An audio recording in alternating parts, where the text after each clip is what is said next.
Alright. Sit down and I realise it's too high. There we go.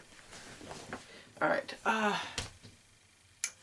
Admittedly, within the past 2 days I haven't really done much, as in recording wise. I've just been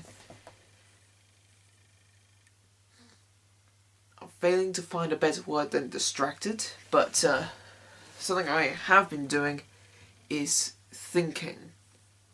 Not recording anything, but just thinking, because obviously what I'm going to do by the end of this is I'm going to have a frame with a nice pyramid inside of it and a box underneath, just going to have a screen put in whilst it's laying on its back. And something that I've just thought of is, by the end of this I would have wanted to be able to keep that frame, but something which is on my mind at the moment is that frame, or the box rather, for the monitor will be built, if I don't put a lot of thought into it, only for the Mac screens at our college, which are, they're reasonably sized, about, what, that sort of size. They're not huge, but they're, they're regular, I suppose, and the thin one, so I assume that's their reasonably new, I suppose, not anything groundbreaking, I suppose, but it's not outdated technology. But then it started crossing my mind as if I'm going to keep my my frame by the end of this. I stick it into a car or bus or whatever, and I bring it back home. If I ever want to use that again, if I'm very close-minded about it, I'm not going to have another Mac here that's the same as the ones it's built for at the college. We have my sister's Mac, which admittedly it's the same screen size, but it's a lot thicker, so it won't fit. And then there's my dad's Mac, which is, I think, it's not really that thick though, but it's a lot bigger, the screen, so that's where I'm starting to have thoughts about how I should design the box to make it a little bit more compatible with other screens. And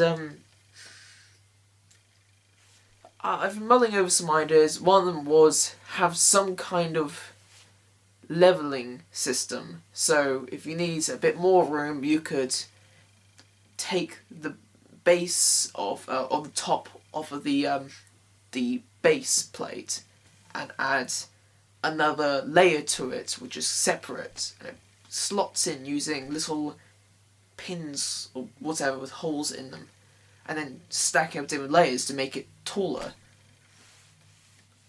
whilst also leaving gaps around the edges for, say, my dad's Mac, because it's a lot bigger and wider. But I can't think of an amazing way to do this, except for probably the best way I could do it is have probably some kind of curtain system to go along the edges, so I can just lift it up, and the only things that are connecting the base plate to the rest of the frame would be a just 4 regular pillars or pins. Yeah, pillars.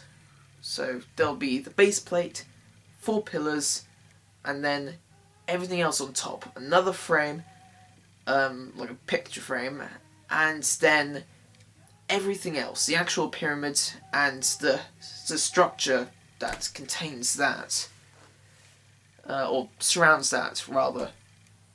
But that just covers the actual size of the screen. The other thing which I need to account for is how I'm going to sort out the width of the monitor, the thickness of the screen, and admittedly I need to think more about this. I'll probably mull over ideas as I record this, but one idea I had was something similar to the vices that you'd find in a workshop. You would turn something and something would, whatever's attached to would raise up. And I was thinking something similar to that, which would raise the back of the screen up until it presses against the frame, the square picture frame, and that would press it against it quite nicely. Although I wouldn't be sure how I would exactly make sure that it was, well, the right centered, that's the word. Although I have no exact way of thinking how I'm going to make it centered properly, I think that would probably have to be dealt with eye. But something I'll have to start looking into is how I'm going to figure this out, because I don't want to end up with this really nice holographic projector but have no way of using it because my own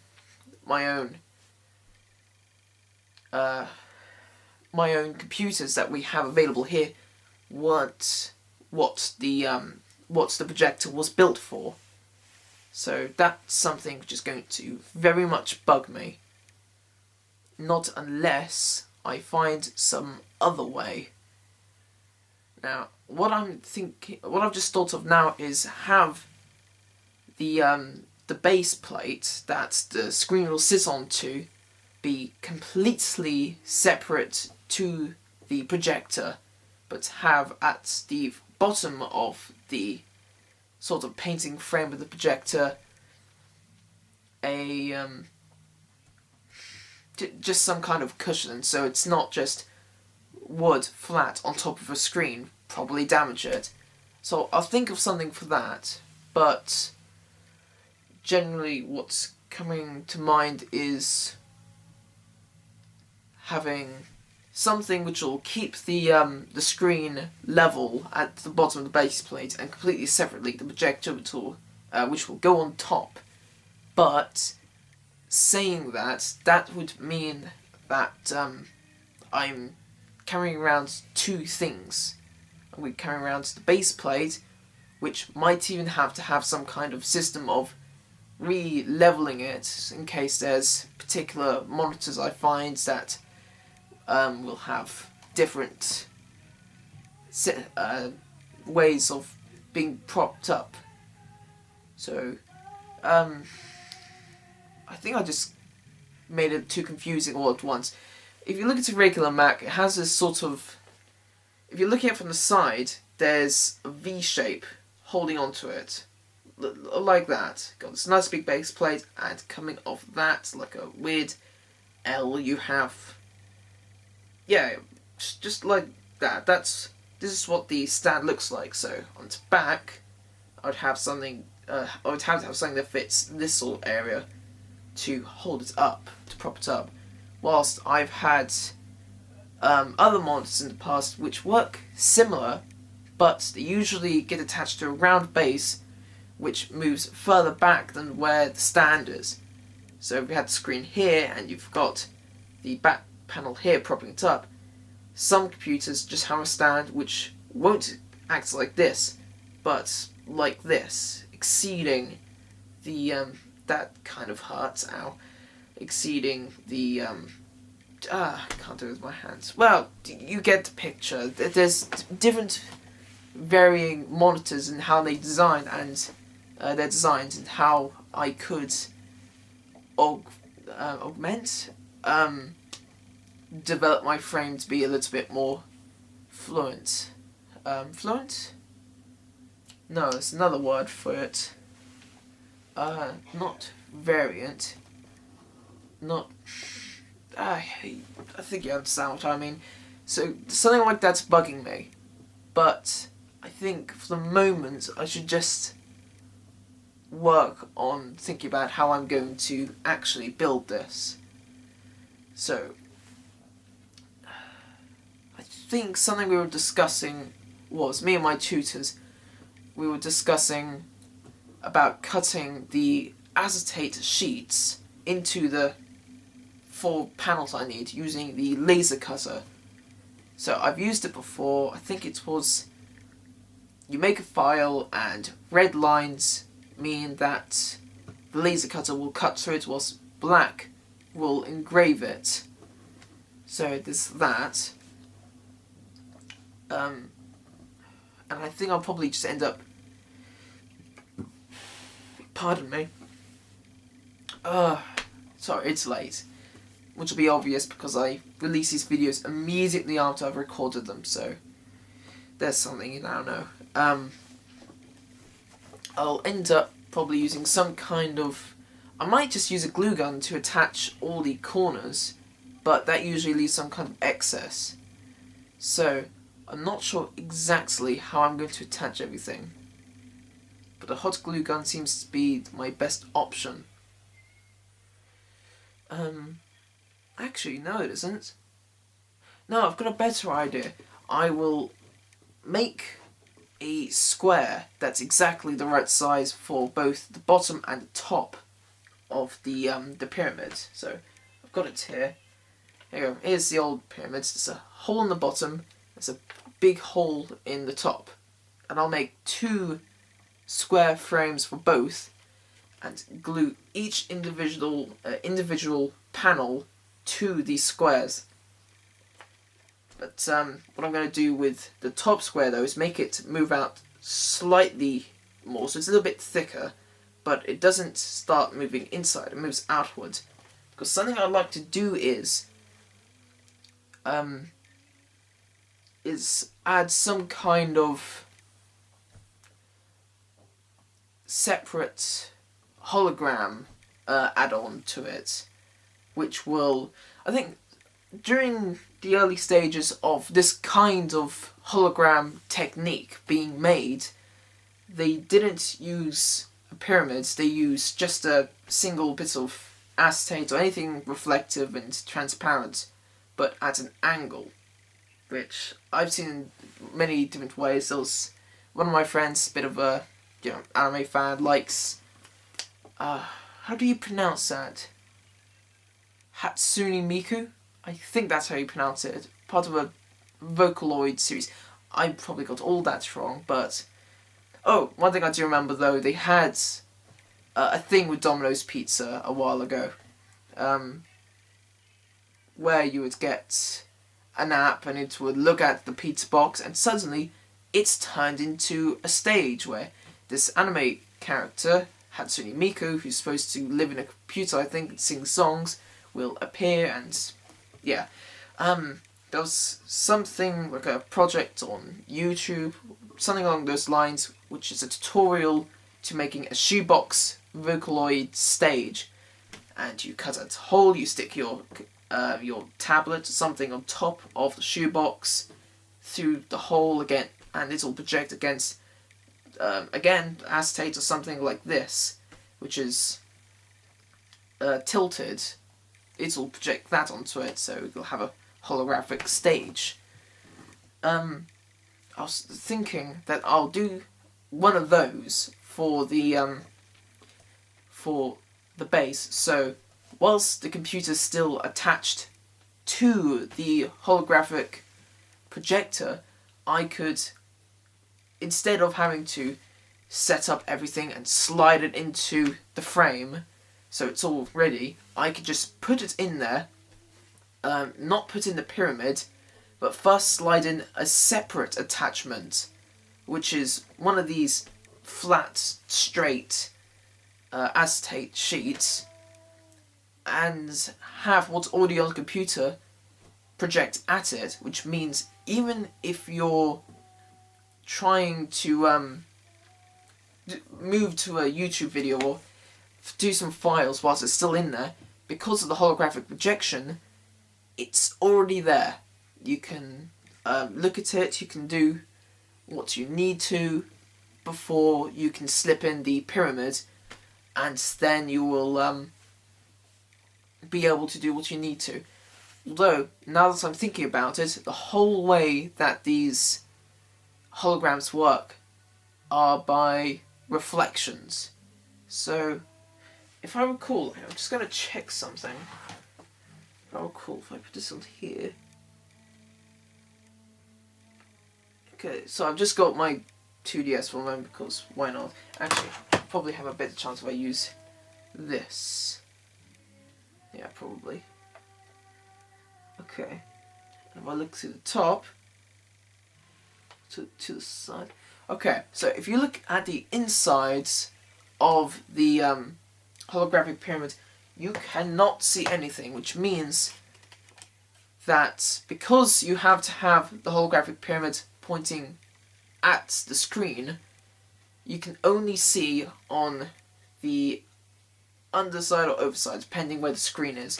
So, saying that, because the single sheet of acetate, which will be the screen, whole screen only projector, will be like this. You can't see from this side, but you can see from this side because the screen's underneath. So, because of how reflections work, it's going to end up being the opposite image on the next screen, which would mean that everything's back to front, if I recall.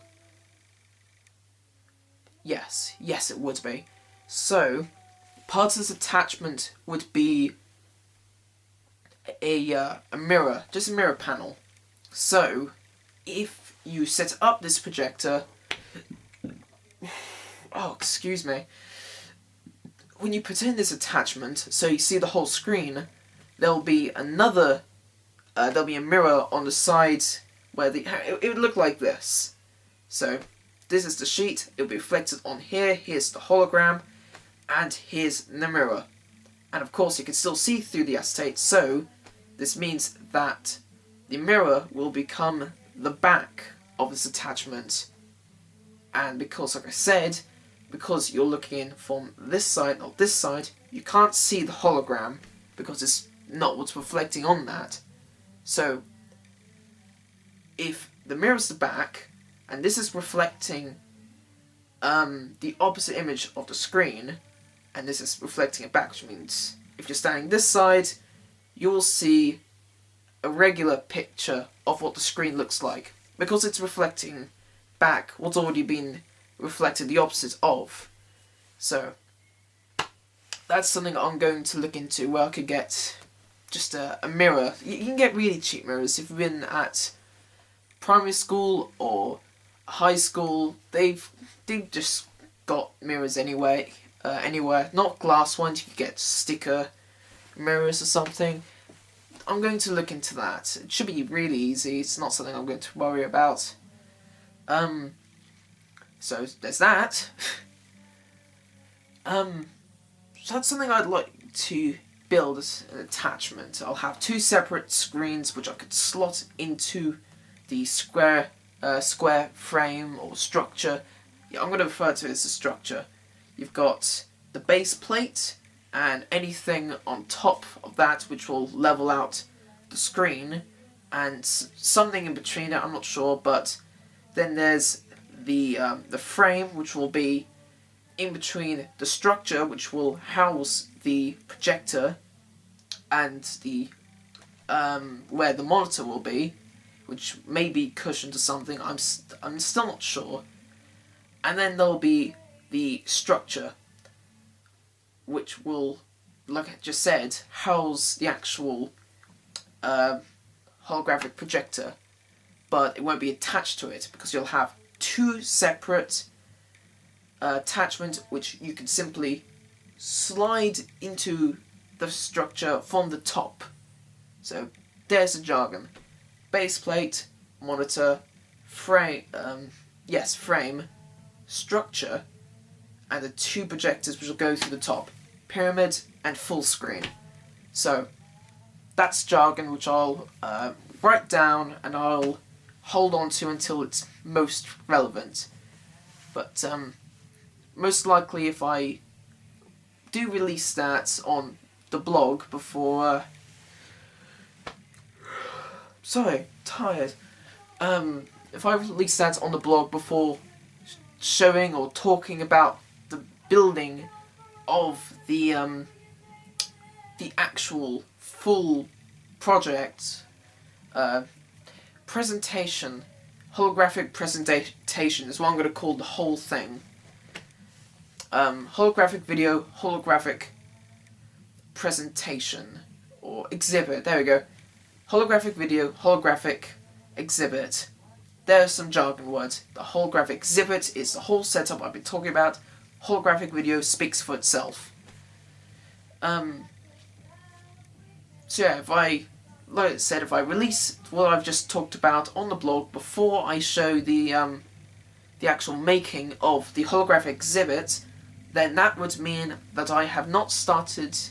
Those are not definite yet because I'll have to work on how it's going to be built first. But those are the starting point for how the holographic exhibits will come out.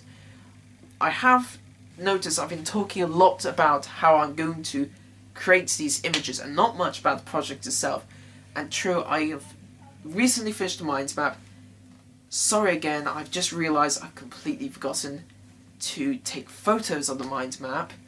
But the mind map is finished, like I said 2 days ago, which the tutors are very happy with, and a lot of other people have said that's actually quite cool. But that's not a bragging right. I've seen a lot of really good mind maps, which I'm going to take photos of and stick onto the blog as comparisons to mine. But you'll see on, because I've been doing this every 2 days, you'll see the mind map on Tuesday, not Tuesday, Wednesday, because it's every 2 days. Because well, today's Saturday, next one come out Monday, and then the next one will be Wednesday, because I want to do this every 2 days. Although there will be an exception for that, and that's going to be not next week, but the week after. I'm going to New York, as I've talked about. We'll be doing lots of stuff, but we'll have time to look around at our own leisure and find whatever we could for research. And I'm going to be doing... Well, I won't be trying to strictly do these vlogs on the same days. I'll be stockpiling for the both the blog and this vlog series. So there'll be a lot of stuff on New York around then. Hopefully I'll find what I'm looking for. I'm trying to see if I can find places that deal with prosthetics or just things that people would use to help other crippled people, but not necessarily wheelchairs and mobility scooters. I'm not trying to deal with wheels here. Just, you lost an arm, well, here's a cool robotic one to replace that. And I'm looking for those kinds of things. I need to get on to more research. That's true, I've got only a barely started exoskeleton prosthetic blog, which I need to do more on. And although I'm very happy with all my plasma research, I've got to do other things, of course, including things like batteries, gun laws. I need to look into gun laws because of strictly how much of a good idea is it that this person now has a weapon for an arm. So yeah, I think because I won't be at college, I'll just be showing off work I've done here by the next vlog on Monday. So, something I'd like to expect to show off are drawings of what the progression will be. Although I do already have a little notepad with just tiny sketches of what it could look like, or at least just an idea on what the holographic video will be showing, I'm going to save those for Monday, because if I do kind of slack off, which I sometimes do and get distracted, then I'll have at least something to show off. So, yeah, that does today's vlog, number 6. I don't think I did these vlogs as frequently as I even did on my last course, so yeah, I think I'm probably going to break some kind of record. As usual, website address will be in the description, so that will link you to all my blogs, and where these vlogs are also appearing on the Tumblr. By the way, this is going to be very unrelated, but I've heard a lot about how Tumblr is just a cesspool of terrible stuff, usually very controversial social opinions, like, I don't know, SJWs, feminists. I do not want to mix into that crowd on account of how it's a minefield. It's not, from what I've it's been led up to believe, it's very hard to, just talk about that's probably stepping a little bit too far into that territory. Anyway, funny enough, I haven't found that kind of stuff. I don't think Tumblr is as bad as people make it out to be, because I have never found one of these kinds of blogs and that people have said are incredibly toxic and terrible on Tumblr, because unlike something like YouTube or Facebook, there isn't a homepage where it says, look at these different people.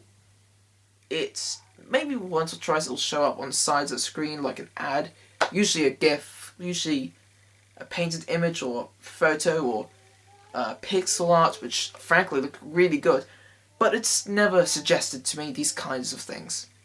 It's very isolated and reserved, so the only way that people are finding these awful blogs in Tumblr, which is giving it such a terrible reputation, is that people are looking for trouble.